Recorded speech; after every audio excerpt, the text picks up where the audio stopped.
भगवंताने जर म्हणावं घेतलं तर काही प्रचंड शक्ती भगवंतामध्ये आणि संतांच्या अंगी प्रचंड शक्ती आहे.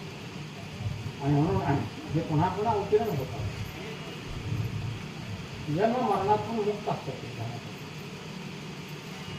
संत हे जन्म मरणातून मुक्त असतात. जन्म मरणाचा तिथे स्पर्शची नसते. जन्मासाठी ज्या ज्या गोष्टी लागतात ते साऱ्या नष्ट वगैरे असतात. त्यामुळे आम्ही झालो अग्निरूप.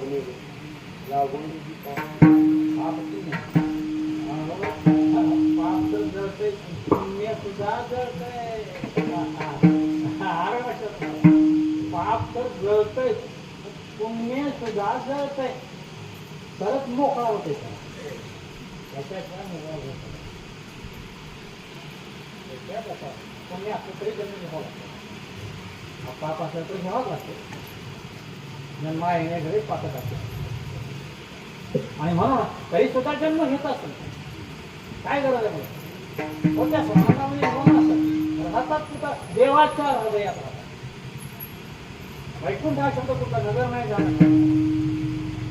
आता आपण हे काम म्हणतो कसल्या की लिंगर गेला तर त्याच्या पाठीमागे वैकुंठ वाचला. मूर्खाच्या धर्मशाळेत लिंगर वैकुंठात झाले मला.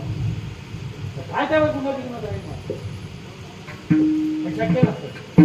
वैकुंठ हा शब्द देवाला आलेला आहे. तो काय देवा पाठ हरी हाच वैकुंठ आहे.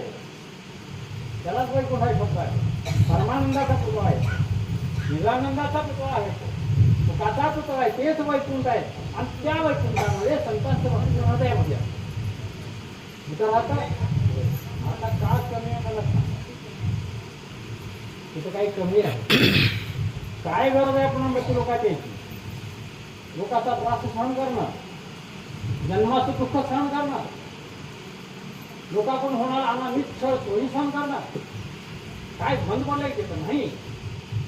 त्यांच्या ठिकाणी असलेला स्वभाव त्यांना मुकाट्या बसून देत नाही.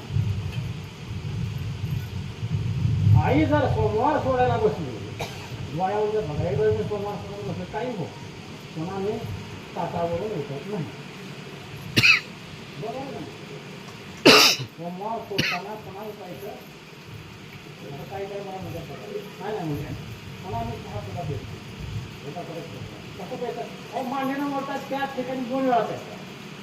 आवडायचं नाही जागेवरून 2 वेळा प्यायचं आणि पुन्हा प्यायचं